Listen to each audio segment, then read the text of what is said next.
तो प्रणाम आप सभी को। अभी हम लोग INPHO 2023 का क्वेश्चन देख रहे हैं। ये सवाल ये पेपर जनवरी में कंडक्ट हुआ था। 29 जनवरी को कंडक्ट हुआ था, आप देख सकते हैं। और ये पेपर 60 मार्क्स का हुआ था। 60 मार्क्स। तो 60 मार्क्स का पेपर था। इसमें 5 सवाल थे और 5 सवाल में से एक सवाल जो बहुत इम्पोर्टेंट था, जिसको हम थर्ड क्वेश्चन बोल रहे हैं, क्वेश्चन नंबर थर्ड। अब पहले इस एग्ज़ाम के बारे में जान लें कि INPHO HBCSE के द्वारा कंडक्ट होता है। ये इंडियन नेशनल फिजिक्स ओलंपियाड है। इसके बाद आप कंट्री को रिप्रेजेंट करते हैं IPHO में। तो आप इसके बाद IPHO में इंटरनेशनल फिजिक्स ओलंपियाड में करते हैं। पर इसके बाद ट्रेनिंग कैंप के बाद ही आप जा सकते हैं। तो पहले ये INPHO का लेवल मोर देन एडवांस है। मतलब हमारा जो जे एडवांस है उससे काफ़ी ज़्यादा हाई रहता है। बाकी बहुत सारे एग्ज़ाम जो कि ट्वेल्थ के बाद भी जो एग्ज़ाम होते हैं उनसे काफ़ी इनका लेवल अच्छा रहता है।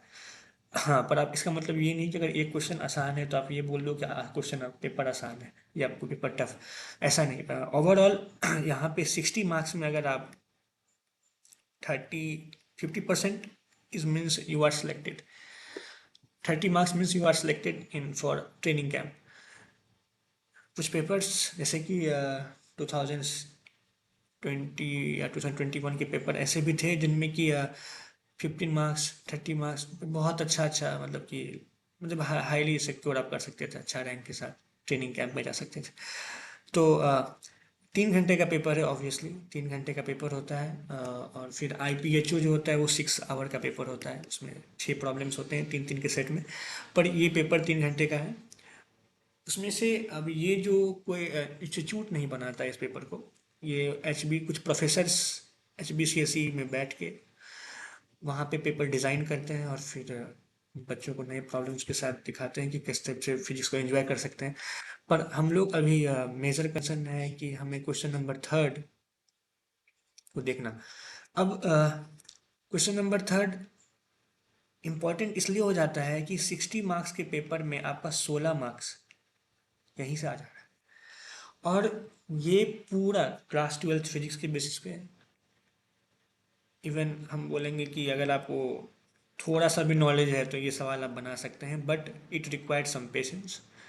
आपके पास कैलकुलेशन करने का एबिलिटी होना चाहिए कि आप थोड़ा कैलकुलेशन करें और घटना को उस कैलकुलेशन के तौर पे लेके जाएं कि ये जो घटना है तो ये अगर टेम्परेचर घट रहा है तो इसको हम किस तरीके से इक्वेशन में लिख सकते हैं।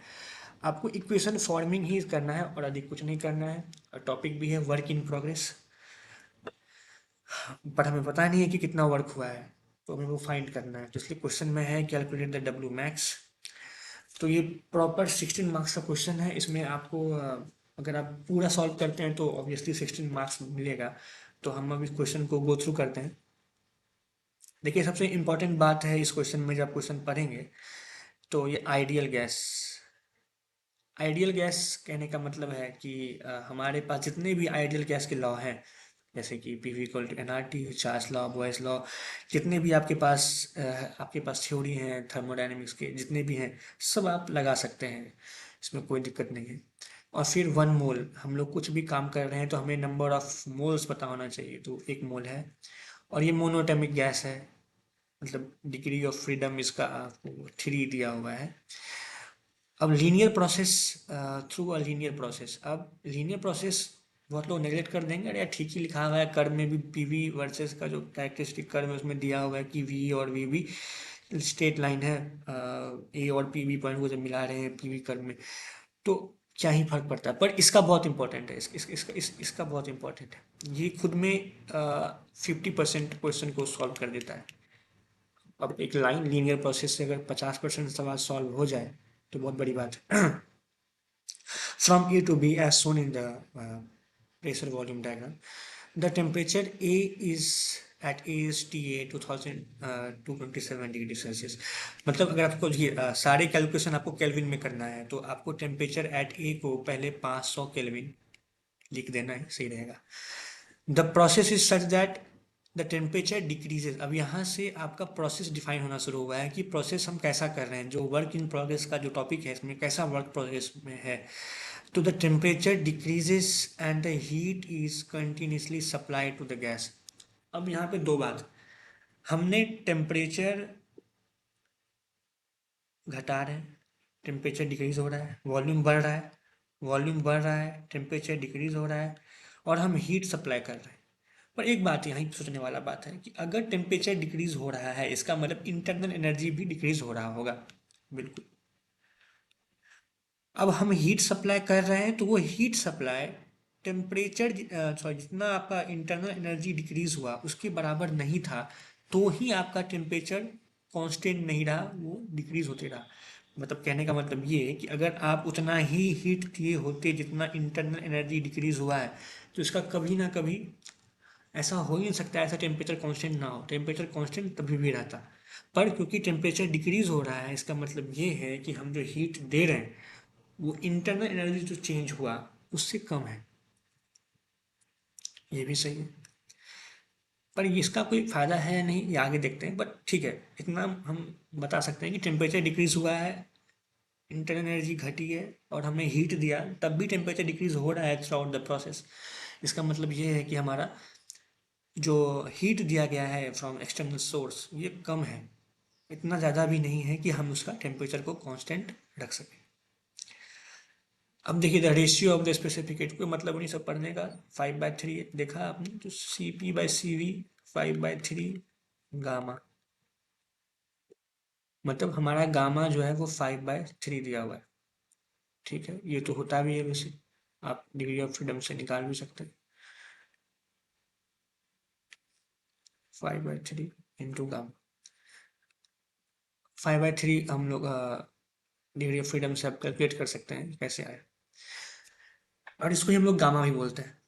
अब हमें ऑब्टेन करना है expression for the maximum work the gas can perform in such a process. हमें क्वेश्चन में पूछा है कैलकुलेट डब्ल्यू मैक्स, मतलब हमें मैक्सिमम वर्क पता करना है। अच्छा ठीक है, मैक्सिमम वर्क पता करने का मतलब ये हो गया कि हमें ये कर्व का एरिया चाहिए, वो भी मैक्सिमम, क्योंकि हमें पता है कि वर्क का जो फॉर्मूला होता है this is integration PdV। But हमें जब एरिया चाहिए तो मुझे डेफिनेट इंटीग्रेशन चाहिए, मुझे 2 पॉइंट का वॉल्यूम पता होना चाहिए एटलीस्ट, तभी हम फाइंड कर सकते हैं एरिया। तो उसके लिए हमें VA चाहिए और हमें VV चाहिए, क्योंकि इंटीग्रेशन तो ठीक है हम P का एक्सप्रेशन निकाल के सॉल्व तो कर लेंगे, पर डेफिनेट इंटीग्रेशन तभी हो पाएगा जब हमारा VA और VB पता हो, तभी हम लोग ये बता पाएंगे कि हमारा एरिया क्या निकला और कैसे उसको मैक्सिमाइज किया जाए। तो यहाँ इंपॉर्टेंट चैलेंज पहले ये है कि हमें जो अननोन है volume A and volume B ये फाइंड करना। अगर हम वॉल्यूम A और वॉल्यूम B फाइंड कर लेते हैं तो ही हम कोई रिलेशन के बारे में सोच सकते हैं जो कि एरिया को मैक्सिमाइज करेगा। तो हमारा पहला गोल है वॉल्यूम फाइंड करना at state function A and at state function B। उसके बाद हम लोग देखते हैं कि आगे फिर कैसे इसे सॉल्व किया जाए, पर उससे पहले हम रिकमेंड करेंगे कि आप ये सवाल को बिल्कुल खुद से ट्राई करें, पॉज करके खुद से ट्राई करें। और 16 मार्क्स का क्वेश्चन है, तो अगर आप हाफ भी सॉल्व करते हैं तो आप surely will get 5 and 8 marks nearly.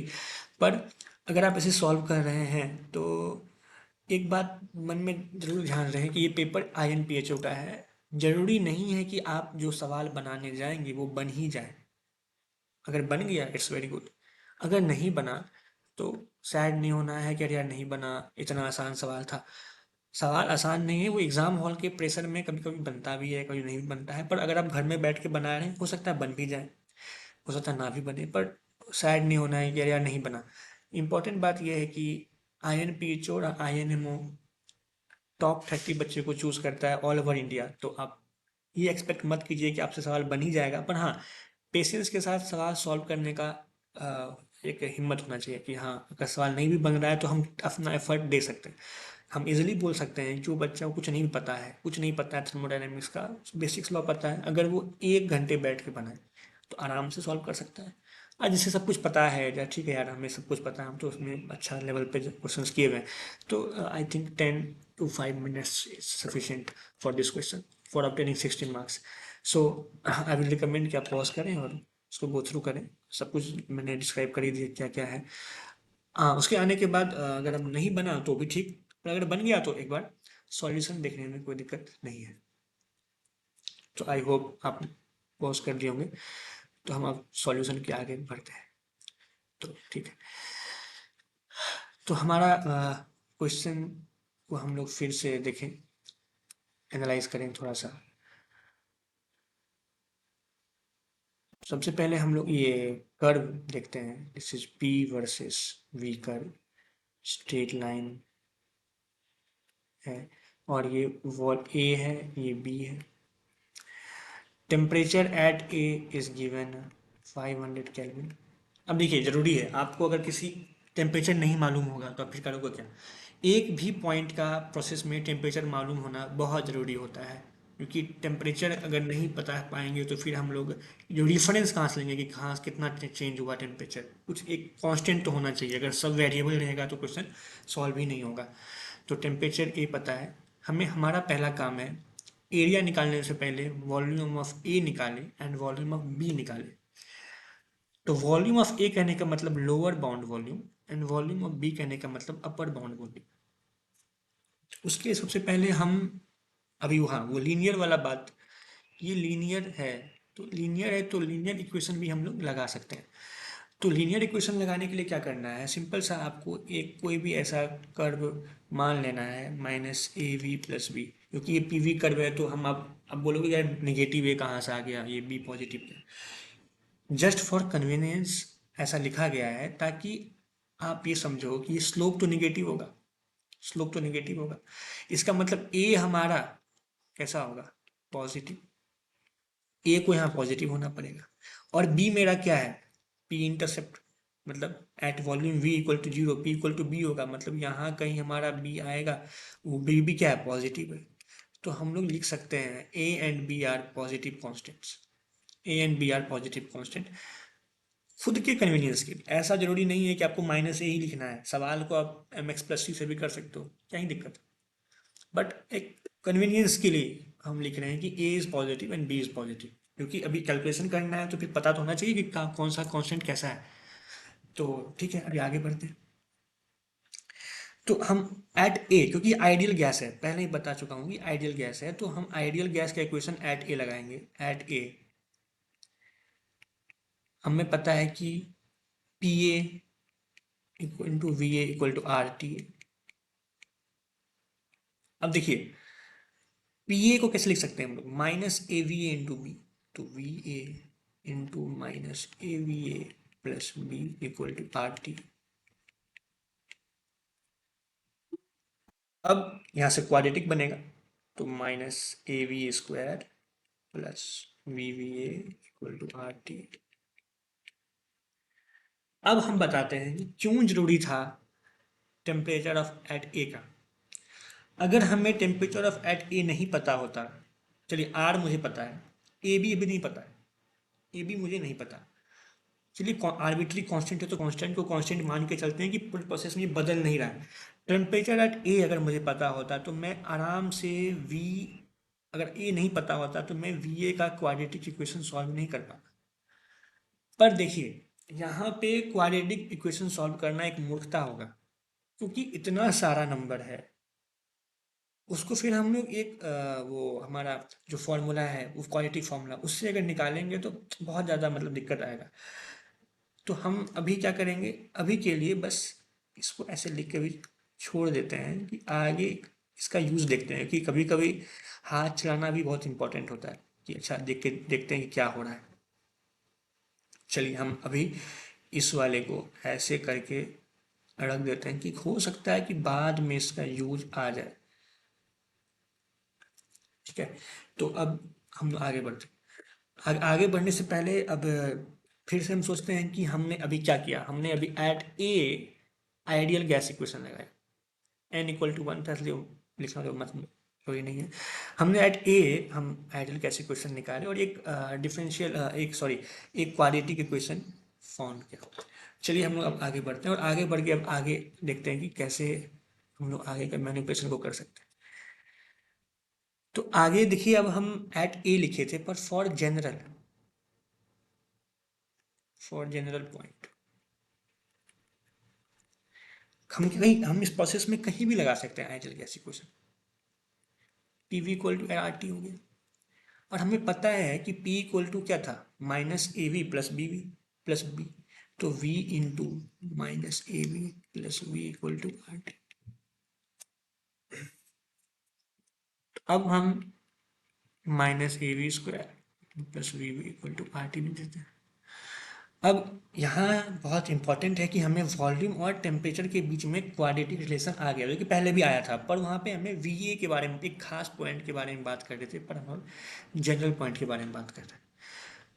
तो सबसे आसान मेरे हिसाब से ये रहेगा कि आप टेम्परेचर का लिखो direct, minus A V square plus V B by R. अब इसको इक्वेशन 1 नाम दे दो। अब D T by D V निकालो। अब क्यों निकालना है सर, ठीक है देखते हैं, कुछ तो काम आएगा। -2 प्लस वी।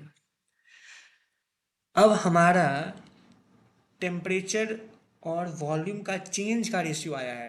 फिर ध्यान रखें, मैंने बोला है change, D T by D V के बारे में मैं बात कर रहा हूँ। अब ऐसा क्या है कि वॉल्यूम जब मैं बढ़ा रहा हूँ तो हमारा टेम्परेचर घट रहा है, ऐसा प्रोसेस में है दिया हुआ। इसका मतलब D T by D V is negative. ये तो exactly D T by D V negative है, तो हम लोग लिख सकते हैं दिस इज निगेटिव। और यहाँ से अब हम लोग v का रिलेशन निकालेंगे, तो v is nothing but b by two A. Simple maths logic, v is nothing but b by two A. अब हमारे पास, फिर से समझिए, वॉल्यूम का मिनिमम बाउंड कंडीशन आया है। इसका मतलब अगर हमें ये प्रोसेस को करना है, अगर हम चाहते हैं कि टेम्परेचर घट भी रहा है और हीट दे भी रहे हैं, अगर ऐसा प्रोसेस हो रहा है और वो लीनियर है, तो हमारा minimum volume b by two A के बराबर होना चाहिए।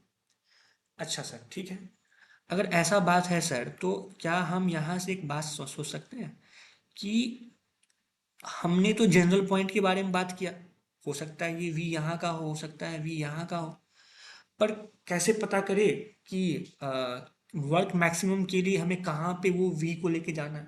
तो सिंपल, मिनिमम बाउंड अभी इस कर्व में कौन सा है, ए पॉइंट, तो जो मिनिमम बाउंड है उसको ही मिनिमम वॉल्यूम दे देते हैं। सिंपल बात है, ताकि हमारा प्रोसेस लंबा चले। अगर हम मान लीजिए कि यहाँ अगर हम इस पॉइंट को b बाई टू दे देते, तो इसका मतलब इतना दूर हमारा काम हुआ ही नहीं। अगर हम इस सी पॉइंट पे b by two A volume define करते हैं, volume equal to b by two A, तो हमारा ये जो लॉजिक कह रहा है, लॉजिक ये कह रहा है कि c से पहले ऐसा घटना घट ही नहीं सकता कि लीनियर भी ग्राफ बने और हमारा जो प्रोसेस हो वो जो गिवन है उस चले। इसका मतलब हमारा प्रोसेस जो स्टार्ट हुआ है वो ए से हुआ है, तो हमारा वहीं से घटना स्टार्ट हुआ होगा होना। तो आप ऐसे समझो कि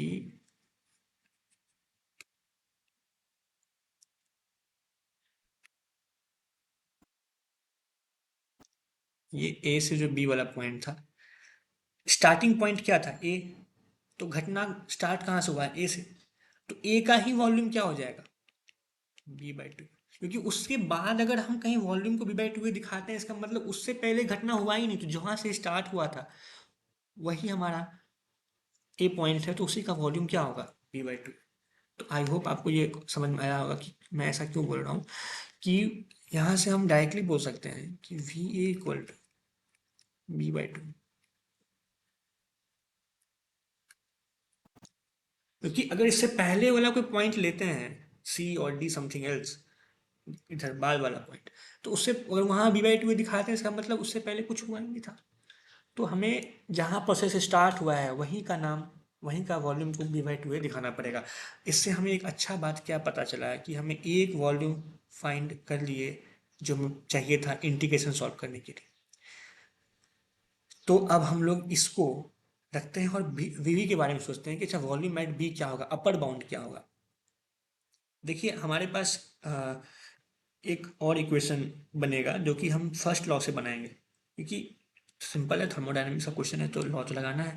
तो एक लॉ जो हमारे पास पता है कि फर्स्ट लॉ ऑफ थर्मोडायनेमिक्स, कि जितना हमने हीट दिया वो सारा हीट कहाँ जाएगा, इंटरनल एनर्जी चेंज करने में, इसको डी यू से दिखाते हैं, plus P D V work करने में। हमने जितना हीट दिया वो सारा हीट कहाँ जाएगा, इंटरनल एनर्जी चेंज करने में और वर्क करने में। And here U equal to D U equal to N C V D T. C V is equal to degree of freedom by 2, और यहाँ पे एफ क्या है, 3, तो सी वी निकल गया। अब इंपॉर्टेंट बात क्या है कि आप यहाँ देख सकते हैं कि मेरा जो डी यू का टर्म है, इसको अगर हम एक्सपेंड करें तो this is N which is 1 C V into D T plus minus A V plus B into B into D V. अब अगर हम डी टी का जो एक्सप्रेशन लिखे थे, याद कीजिए, शायद आपको याद होगा, यहाँ पे D T by D V is -2ab plus R. इसका हम यूज़ करें तो डायरेक्टली हम लिख सकते हैं C B is equal to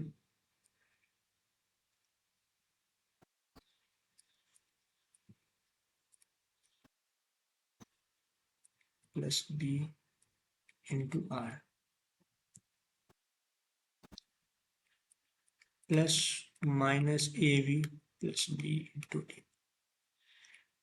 अब डी क्यू मुझे पता है, और अभी यहाँ पे सॉरी यहाँ पे डी वी भी आएगा।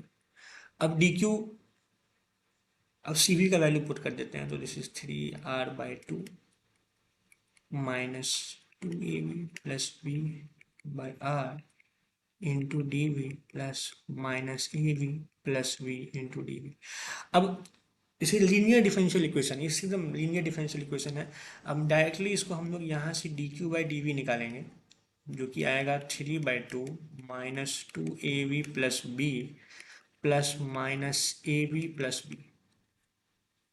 अब इसका क्या यूज़ है सर, इसका भी यूज़ है कि जैसे जैसे मेरा वॉल्यूम बढ़ रहा था, हमें नहीं पता ग्राफ कैसा है डी क्यू क्यू और वी का, पर इतना पता है कि जैसे जैसे वॉल्यूम बढ़ रहा था तो हीट हम सप्लाई कर रहे थे सिस्टम को, सिस्टम को हम हीट सप्लाई कर रहे थे, विच इज मीन्स पॉजिटिव, हम उसे हीट सप्लाई कर रहे थे। इसका मतलब हमारा डी क्यू क्या आया, पॉजिटिव। मीन्स वॉल्यूम जब बढ़ रहा है, जब हमारा वॉल्यूम बढ़ रहा है तो हम जो हीट सप्लाई कर रहे हैं उसके कारण D Q by D V का रेशियो क्या आ रहा है, positive, because D V is positive and D Q is also positive because we are adding heat. So D Q by D V greater equal to 0। अब यहाँ से हम लोग direct 3/2 minus 2ab plus V, इसको solve करें, plus minus A V plus B, तो ये हमारा आ जाता है -8ab/2 plus 5b/2 which should be greater equal to 0।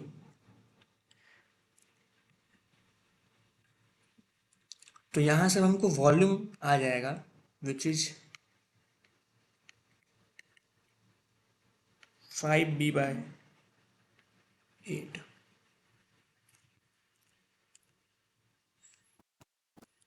5b/8 है, सॉरी।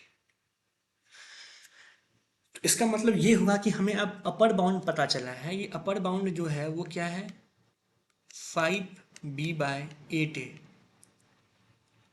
पर अब यहाँ एक और इम्पोर्टेंट बात, हमारा जो प्रोसेस होना चाहिए वो स्टार्टिंग का पता है ए पॉइंट पे स्टार्ट हुआ। अगर हम उस प्रोसेस को यहाँ पे समझते हैं इसको अलग से, मुझे पता है कि ये प्रोसेस ए पॉइंट से स्टार्ट हुआ और चलते जा रहा है, पर इसे कहाँ रुकना है मुझे ये नहीं पता, इसको कहाँ रोकना है मुझे ये नहीं पता, पर मुझे पता है इसको जहाँ भी रोकना है, इसे जहाँ भी रोकना है वहाँ का वॉल्यूम 5b/8a से कम या उसके बराबर होना चाहिए। तो क्योंकि हमें मैक्सिमम वर्क चाहिए तो हमने a को तो मिनिमम ले लिया, चलो यार यहाँ से प्रोसेस स्टार्ट होना है, तो हमें अब ऐसा पॉइंट पे रोकना है जहाँ पे हमारा b जो है वो 5b/8a से कम होना चाहिए। जो हमारा वॉल्यूम है, जो हमारा अंतिम प्रोसेस का जो अंतिम पॉइंट जो होगा वॉल्यूम्स का, पॉइंट बी जिसको भी हम बोल रहे हैं, अगर हम इसको मैक्सिमम वॉल्यूम दे दें, इसका मतलब ये अधिक से अधिक इधर शिफ्ट करेगा तो अधिक मेरा एरिया कवर होगा। सिंपल बात है। अगर हम पहले ही रोक देते हैं, मतलब कहीं भी अगर ये प्रोसेस रुक रहा है तो वहाँ का वॉल्यूम 5b/8a से कम या उसके बराबर होना चाहिए, क्योंकि हमें प्रोसेस में मैक्सिमम वर्क चाहिए, तो हम उसे एकदम लास्ट पॉइंट पर रोकेंगे, विच इज 5b/8a और दिस इज b/2। तो हमें पता चल चुका है कि वी बी बराबर 5b/8a एंड वी ए बराबर b/2। तो देखिए हम आर्बिट्री कांस्टेंट मान के दो वॉल्यूम्स निकाल लिए, विच इज अपर बाउंड एवं which is lower bound. Now हमें अब इसे सॉल्व करना है। तो अब हमारे पास वॉल्यूम, अब हमें वर्क निकालना है, which is integration of P D V from V A to V V, and this is nothing b/2a 5b/8a minus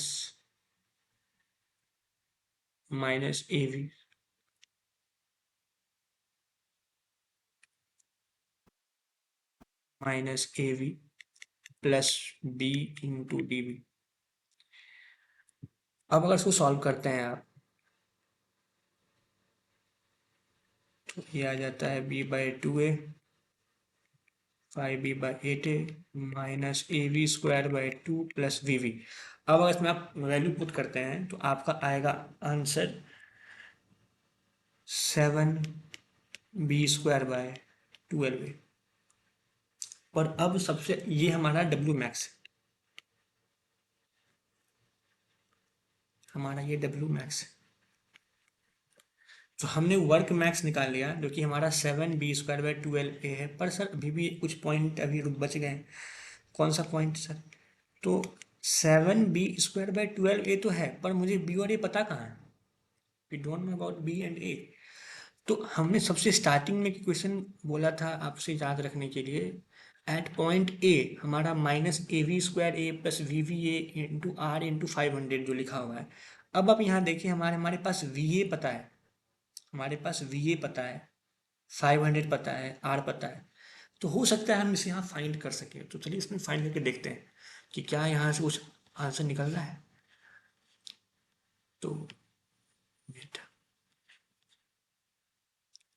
eight A हमें पता था कि A V A is equal to R into 500 which is -av² plus vva into R into 500।